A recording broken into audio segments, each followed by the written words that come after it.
Sugar water, babies. Mwah. Hey guys, so we are back SWB Radio. So I am joined by Lil Mop. How you doing? What's going on? Oh, nothing. What's going on with you? That's what you're here for. I need to know what's going on with you. First off, how was tour? Tour was lit. Tour was fun. It was a good experience. Yeah. So what are the cities that you went to? Of course, we did my hometown. We did New York. We did New Jersey. We did Atlanta and Los Angeles. In Los Angeles. How was Los Angeles? LA was cool. I always like performing in LA. I did a few shows in LA, so I like the vibe over there. Oh, well, listen, I wanted to tell you, I stalked you a little bit, and you're fucking hilarious. The video, I think you were in Philly at the time. Yeah. That's your hometown, right? Yeah. What part of Philly did you grow up in? North Philadelphia. North Philly. Yeah. All right, that's the most popular part, from what I understand it. It's the only part of Philadelphia. That's the only part of Philadelphia that matters. Yeah, that's horrible. That's horrible. So I was watching the skit, and the guy was like, "Oh, I'm gonna rob you," and you was like, "Nah, son. I'm gonna help you rob somebody." Yeah, that's my guy, Cuddy TV. He big tripping. He outside the studio because they can't get no sessions, trying to rob people and stuff like that. I'm like, Cuddy, you're not robbing me. I know it's you. Trying to hold your hand over your face. I know it's you, Cuddy. You're gonna rob this guy over here. You're gonna rob me. I got you. We gonna rob this nigga right here. Yeah. So, Preston, I feel like the way that you started everything, I see that you're huge on social media right now, right? What was the moment on social media that you realized, yo, people are really, really, really fucking with me? I did a skit.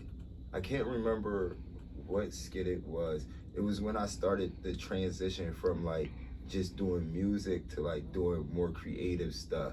Like I prided myself on like I didn't never want to shoot a music video on like the middle of the block I grew up on the basketball court with my old head money, with some guns I don't own, none of that. Like I wanted to like be creative and express that, because like the real life that I live, or whatever, that's a little bit too, too much for like the level that I want to be at. People think that showing certain stuff and displaying certain stuff like get you a certain place, but then it stops you, makes you hit a ceiling, like because the powers that be feel like they can't, make you corporate or really monopolize your situation because you did a bunch of wild stuff. So instead of doing wild stuff, I decided to display creativity. People are like, yo, you funny, and I'm like, for real? I ain't even trying to be funny. I'm dead ass. I'm so serious. Like I'm not joking. Like I'm dead ass serious. And people think I'm funny. So from that, it was just like with no, like I know I got it, but nothing I do is done to like expand on having it. Everything I do is just done because that's what I do. Exactly. So it just keeps me having it. Like I'm not doing anything to maintain it. Like I'm not a comedian. Not a comedian. Everything people see on Instagram, like including the skits, is like some variation of either my real life or what is actually going on. Like I'll say something on my story and somebody be like, ha ha ha. And I'm like, no, I'm dead serious. It's just it's like I'm so straightforward and like no sugar, no salt, no nothing. That shit right to the punches. And people. And that's just what about like being an authentic personality, just being authentically yourself, and you know what I'm saying, and not feeling like you have to portray anything else and be anybody else to be yourself. And that's just it. Be just 150% yourself. So question, how did you come up with your name? Like where did your name come from? All right, so I used to go to the strip club and I went and tipped the strippers. They big bag bitches, and they might tip y'all with y'all big bags out and everything like that. And then it smelled funny in here. It's 2 o'clock. It smelled like 7 o'clock. So y'all been stripping for 27 hours complete, a whole day and 3 more hours. So I'm like, no, I'm not tipping you. Like, and then she's like, hey, you fucking why you Cheeto head, you mop head, this, that, and the third. And I'm like, whatever. They used to play my music a lot in the club. I'm an asshole. Like, and I'm petty. Like, I got time for everybody. Like, people think that people ain't got time. I got time to argue with the 13-year-old kid calling me gay under my picture. I got 400 comments. I saw his. Like, I saw you. So with the whole mop head shit, I used to say it in my music. And because they used to play it in a strip club, and I would still be in there, they would play it, and I still wouldn't tip. Haha, you stupid. So my homies liked the name, but I wouldn't change my name. I wouldn't change my name. I went to Made in America. We had VIP passes. It allowed us to go to a certain point, but it stopped us at a certain point. But we ain't getting no fucks. Like, we just flashed the badge and just keep on going. So we bum rushed the Cardi B stage, and they're in between sets. We get a microphone and everything. We on the Cardi B stage in front of people, more people that I've ever seen in my life or whatever. And my man get a chant started, and then somebody was like, "What's the guy with the red hair name?" My man was like, "His name Lil Mop Top." And I wanted to capitalize on follows and stuff like that. So immediately, like, as soon as we got escorted off the stage by security, they was dead ass. Yo, what you get there? So as soon as that, like, yo, my name Lil Mop Top. Yeah, I changed my name on Instagram, and that was situation, and then everything else kind of rolled from there. The Lil Moppy 999, all that stuff like that, and actually 999 was actually the first album, right, that you released, or like the LP that you released. The 999 tape was the first fully streamed project I released. I've had smaller projects on like SoundCloud and everything like that, but nothing I would consider like an actual project. This is a full creative body of work. This was thoughtful. This was thought-provoking. This is I put my me on the track. Like, it's not like I wasn't trying to create a sound for nobody else. I wasn't trying to be popular or nothing like that. Do what the fuck I want. I'm gonna arrange it where I want. If I don't want a hook here, I'm not gonna put it here. If I want to make a song with all hook and I'm gonna just do whatever I want, and it don't matter if y'all like it or not, because the music. But I think people gonna fuck with you regardless. Yeah, you know what? The music, as much as people hate me for saying that, the music don't matter. The music don't matter, and I don't care if people don't like it. It's the truth. Like, because a person will book me for a feature, a person will pay me $1,000 for a feature, but won't want to pay that check if they not in the city and if I can't be in the studio. But you won't get the same feature. You won't get the same track. Why? I gotta be there. Why? Because it's about the cosign. People want the clout. People don't want the song. Like, as long as the song not trash, people care less what you say on the song. If you tag them, if you post them, if you do this, if you do that, like, you pay me $1,000 for that. Like, I ain't gotta do no song together. But the music don't matter. But I matter. I feel like I'm bigger than my music. I feel like my brand is much bigger than recording a song or performing on a stage. So do you consider yourself just an all-around creator and an artist rather than a rapper? Like, you could consider yourself like... I'm omnipotent. I've been here before. 999 years ago, there was a Lil Mop Top. I feel like it's something like eternal. Like, when you know, like, you got it. Like not Kanye West level spiritual. I ain't about to record a gospel album, but it's something like, I know something they don't know. Like, I've seen this shit before, whatever. Like, these niggas don't know, like, how this shit go. I know how this shit going. And I definitely see things manifesting, if I can say manifesting, for you. And I want to ask you, and on a personal, honest opinion, if somebody wants to sign you and like really be like, listen, we dropping this on the table, what are you expecting out of that deal? A major? What would you expect? I expect 10.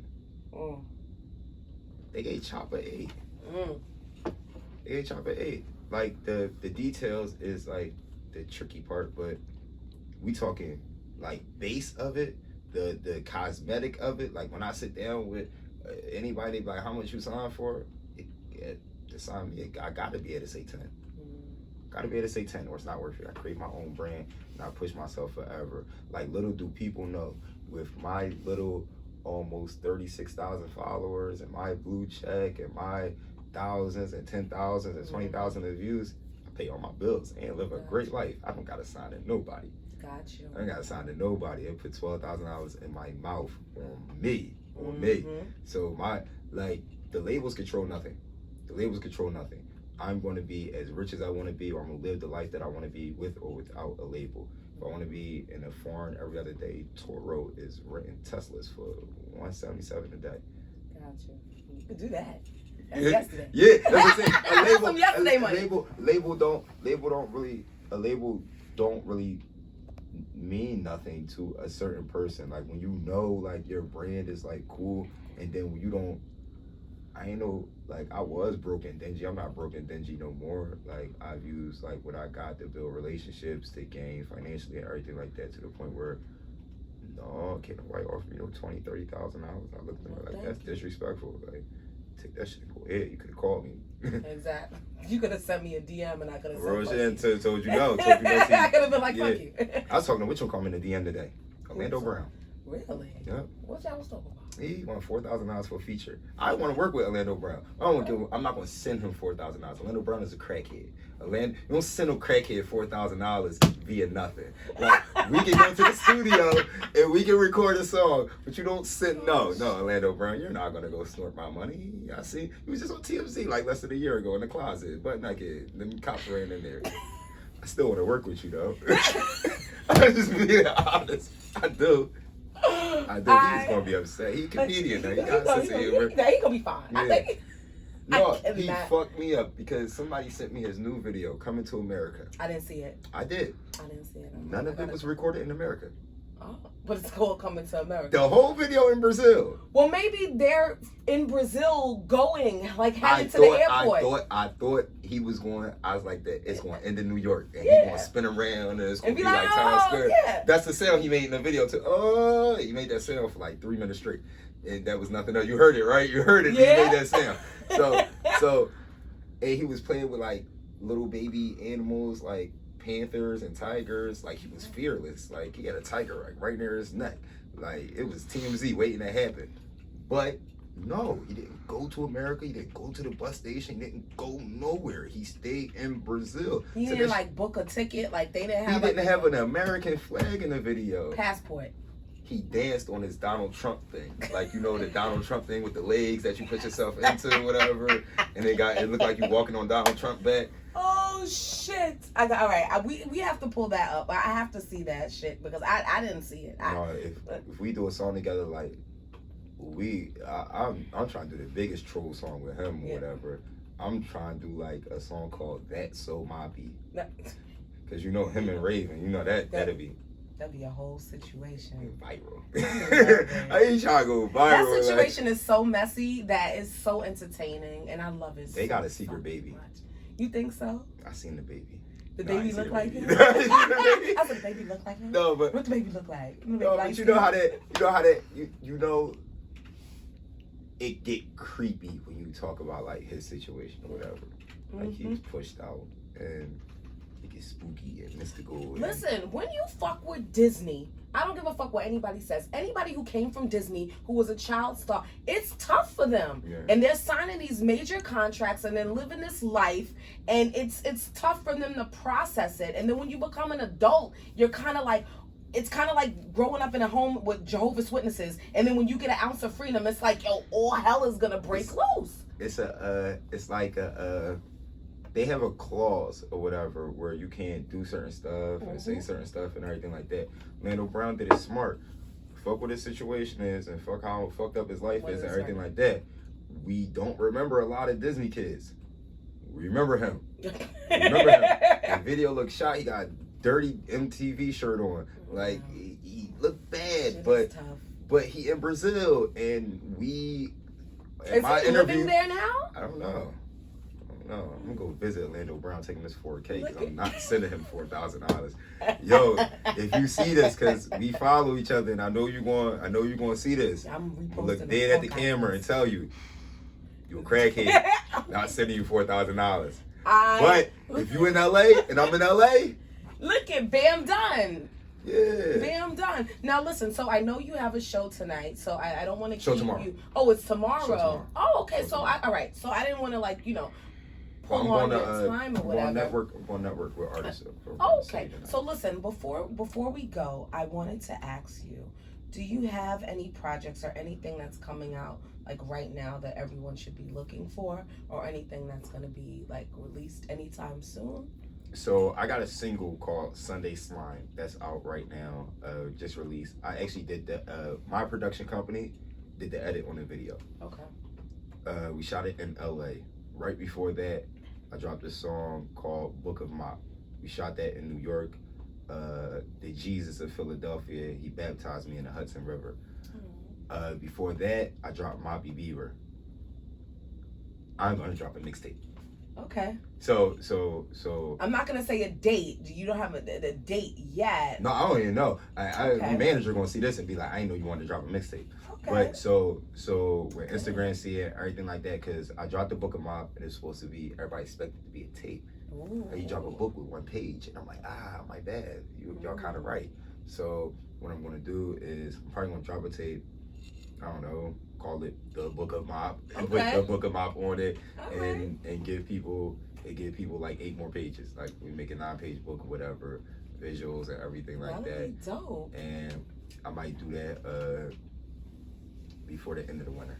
All I right. didn't pick a date yet, but I might do that before the end All of the right. winter. Well, thank you for releasing that on the SWB radio show. Yeah, I feel so special. You got that. I love you so much. So that. listen, I want to thank you. I love you. I'm gonna stalk you. I'm already stalking the fuck out of you. I appreciate y'all having me or whatever. This is nice. I like this. You like this? Too. It's Yeah, beautiful, nice. right? It It's is. beautiful. It is. Can we get the logo up or whatever? So we're gonna take some pictures. And we're Okay. gonna write. So guys, we'll be right back. SWB Radio, Little Mop Top. We'll be right back, guys.